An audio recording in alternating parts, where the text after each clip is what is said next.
Assalamualaikum қазақ елі, ассалаумағалейкум малшы диқан қауым. Семьялық бизнеспен ішінде теплицамен айналысып, тұрмыстарын жақсартып жүрген кісілердің өкілі Күресбек аға, өзімнің тұңғыш ұстазым және жолдасы, екеуінен біраз сұхбат алмақшымын. Теплицаның, жылыжайдың, көкөністің пайдасы және осының құрылыстар туралы жалпы кеттік. Bir білім бере кетпекші. Алдымен аға сізден бастасақ. Ассалаумағалейкум. Жалпы қазақ елі барлықтарыңызға менен сәлем. Жылыжай көкөністің қалтық ішінде өсіру бір түрлі өнері және амалы деп есептейміз. Міне бірлік болса тірлік болады деп қазақ еліне келіп алғашқы бастамамыздың арқасында міне жылыжайымызды көбейтіп келе жатқан жайымыз бар. Осында Таңжарық бауырдың, Дәулет бауырдың еңбектері менен дәулеттің экономикалық бірігу мақсатындағы жасау менен міне жылыжайымыз көбейіп, жылдан жылға өнімдеріміз артып, жақсы болып келе жатқан жайымыз бар. Біреулеріңізде ақша, біреулеріңізде жер, біреулеріңізде өнер болса, жалпылай бірігіп отырып жұмыс жасасаңыздар тіптен жақсы болады. Ал жекеленіп алсаңыз, тырбаңдап біріне жетсеңіз, біріне жетпей жүргенше тезден көбейтіп, тезден молайтып, мына қазақ елін таза көкөніспен қамдаудың жолында қазақ азаматтары елеулі үлестеріңізді осылай қосып отырсаңыздар деймін. Жылыжайда көкөніс өсірудің пайдасы мол екендігін әзір адамдардың көбі көздері жетіп, енді осыған қол жеткізудің амалын ойластырып жатыр. Бірақ жетіспеген жағдайда бірігіп жұмыс жасасаңыздар өте пайдалы болады. Жылыжай болғанда бұл енді ерте көктем күзге болғандықтан қыстай бекер жатпай, осыдан кірген кірістеріңізге бордақы жасаудың амалын жасап қойыңыздар. Азын-аулақ малдарыңызды борлап, одан ары қарай кірістеріңізді арттыруыңызға болады. Әрқандай жағдайда жылыжайды саламын деушілер және өндіріп шығарамын деушілер болса, менімен хабарласыңыздар. Білгенімше барлық көмекті аямаймын және жылыжайларыңызды өлшемді түрде салып беруге міндетті түрде көмектесемін. Менің атым Күресбек, әкемнің аты Түлкібай. Елім Найманда қаптағайда қарауыл жасып боламын. Телефон нөмірім 8-776 273 41-68. Осыған хабарлассаңыздар болады. Құрметті көрермендер, көп кісілер кәсіптің бәрі, кірістің бәрі ер адамнан деп ойлайды. Міне бір алдыға шыққан, кәсібі дамыған еркектің артында бір мықты, ақылды әйел болады деген бұл кісінің ханымы міне уәкілі ретінде, әйелдердің уәкілі ретінде, әйелдердің де қолынан келетінін, істей алатынын дәлелдеп отырған тәтемізге де сөз кезегін береміз.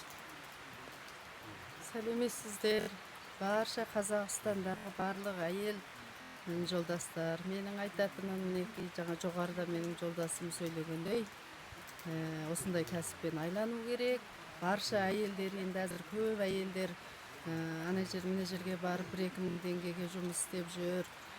Ол да өте қиын. Ол үшін осындай жерлерің болса, аулаларыңда азырақ қана жерлерің болса да, соны кішкене егіп, үйреніп, соны өздерің апарып базарға сатып, өздерің айланысып жүрсеңдер, қандай еркіндік. Оның бәрі еркіндік. Барасың, оптымға бере саласың, кетесің, базарға кешке шейін, азаннан кеш батқанша жұмыс істеп, қол жуып, көше сыпырып жүргенше мына жұмыс өте жақсы. Бір жағынан кәсіп игересіңдер, өнер үйренесіңдер. Екінші жағынан өздерің өте қолайлы болады. Барша менің айтатыным, енді көп сөзді жаңа жолдасым айтып кетті. Оларды айтпай ақ қояйын. Енді әйел жолдастарда осылай қарай кішкене тырбыныңдар. Бұның ешқандай қиындығы жоқ. Ер адам әйтеуір тауып берсе, бастап берсе, ар жағында әйел адам өзің алып жүріп кетесің. Өте оңай, өте жақсы кәсіп бұл дегені. Ояныңыздар.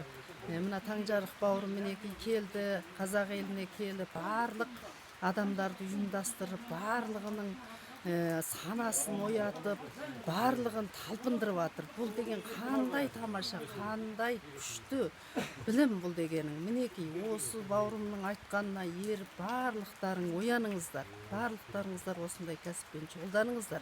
Әйел адам істей алмайды деген емес.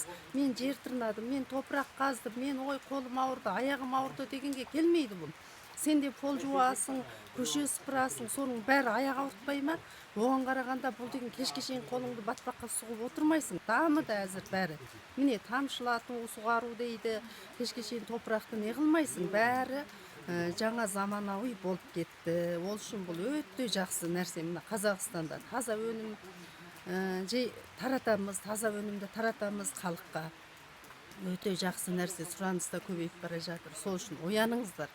Әйел жолдастар, менің атым Ауғанбай Жәмила, елім Албан болады, телефон нөмірім 837-835-2268. Менімен де хабарлассаңыздар, мен де әйелдер жағынан кішкене білім беремін. Рахмет. Кәсібіңіз күннен күнге дами берсін. Және көрермендер, көріп отырған болсаңыздар, сіздерге YouTube каналға жазылуларыңызды және армандап осындай қазақ тілді YouTube каналы бар ма екен, қазақ тілді білім беретін кісілер бар ма екен деп жүрген кісілер бір-бірлеріңізге осы видеоны таратып, бүкіл қазақ тілді адамдардың қолданысына түссе деген үміттеміз. Және жаңа әйел адамдар ұялып істемей жүреді. Әйел адамдардың да қазір міне уәкіл ретінде Жәмила тәтемді нөмірін қалдырдым. Тағы біраз айтасыз баға? Мен енді анау Мұратбектерді бар. Міне қазіргі қазақ еліндегі ең алдыңғы бастамада, алдыңғы қатарда тұрған қазақ елінде елеулі еңбек сіңірген азаматтарымыздан міне Мұратбек, Шалқар, Маутай, және Ақат, Астанада ғана жігіттің аты кім еді?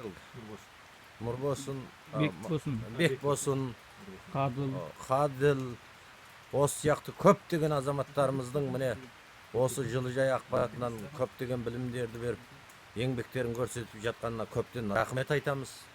Және осындай қазақ азаматтар тұрғанда мына қазақ еліндегі азаматтар және азаматшалар әрбір нәрседен қиналамыз демеңіздер.